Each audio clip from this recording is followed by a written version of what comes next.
Bana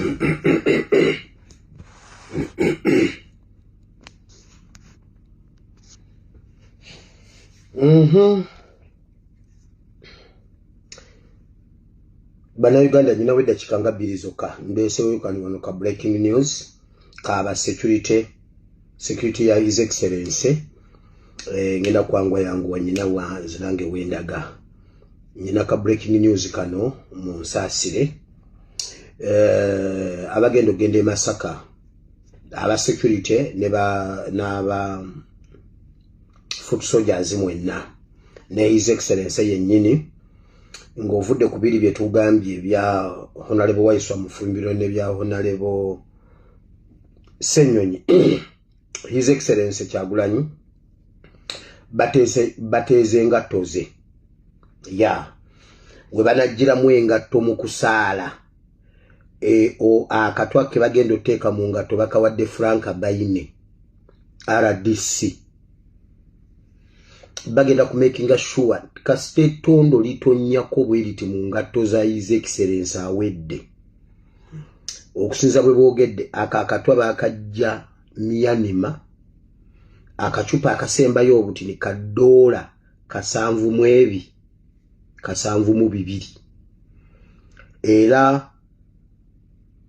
Frank Baine afunya akacupa ako okuva mu State Lodge eyeruwero muwulidde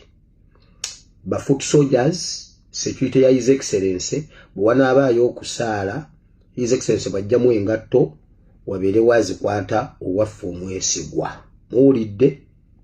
engatto za His Excellency mu kusaala Masaka encha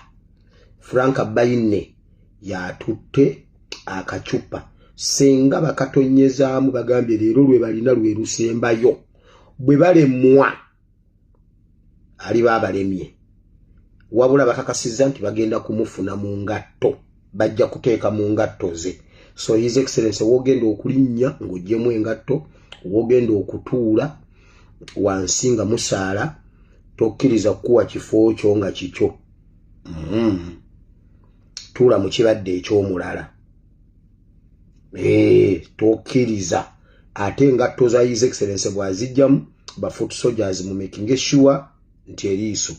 libeera ku ngatto ezo oba zikwate ziteeke mu kaveera oba mu ngundi zikwate zikwatire wano botwe kubanga ojja zirengejjeze eno batonyezeemu kati muwulidde yo breaking news gyendeese mweraba badde sobola kukirinda kucha kuba enkyamba nkomawo ssaawa 10 kiba kyawedde dda nga bamumaze mubeere bulungi mweraba amalala ga tulina okuva mu State House genjagala okujjira tugende ku kirala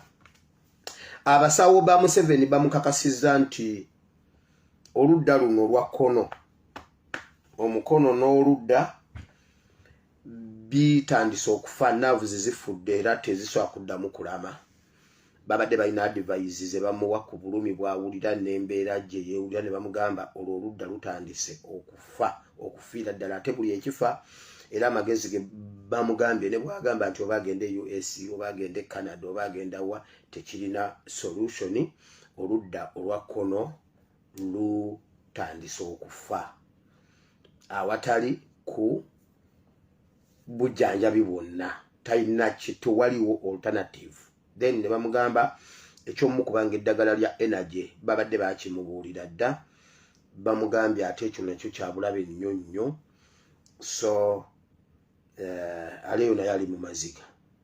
oludda luno lwa kkono lwonna lufu lutandise okufiira ddala ate buli ekifa si kyakudda eyo naye onvuddeyo sabi waali saagala onjogerere mwayogedde dda waliwo enjawulo y'amazima ne byoyagala owulira bano bagamba bye baagala okuwulira kati nze nzize bagamba mazima bassebo ne banyabo amanya n'eddoboozi yenze okanya Saamu ndi musajja muteeso nali comedian era komedi wange mumunyumirwa nnyo mumwagala namusuulawo lwa nsonga y'oyo omwami ali awo Ssegirinnya oyo y'omu ku bantu be natunuulira nga mpulidde omulanga gwa pulezidenti gy'osobola okukozesa essimu yo n'okyusa eggwanga lyo. Nali mu ddwaliro nga nange mpeeredde obutwa mu ggwanga ly'e Kata. Maama wa Ssegirinnya ajjukira olunaku lwe baali mu ggwanga lya Amsterdam. Ssegirinnya yankubira essimu n'aŋŋamba nkola atya okujja mu ddwaliro mw'oli bakkiriza insuwalensi. Ne mugamba kizze lwa nsonga eno gye ndi nina obutuuze. N'aŋŋamba wonna ntambudde naye bw'awawo kalekaleko. Ebyo sijja kubigendamu nnyo. Ekikulu kya byonna Ssegirinnya afudde. Ssegirinnya afudde naye mugambe ensi amazima. Muyite Nagirinya mumugambe Museveni yasse taatawo. Muleme kwekweka. Bannayuganda bino bye mukola Museveni alaga muli bamati.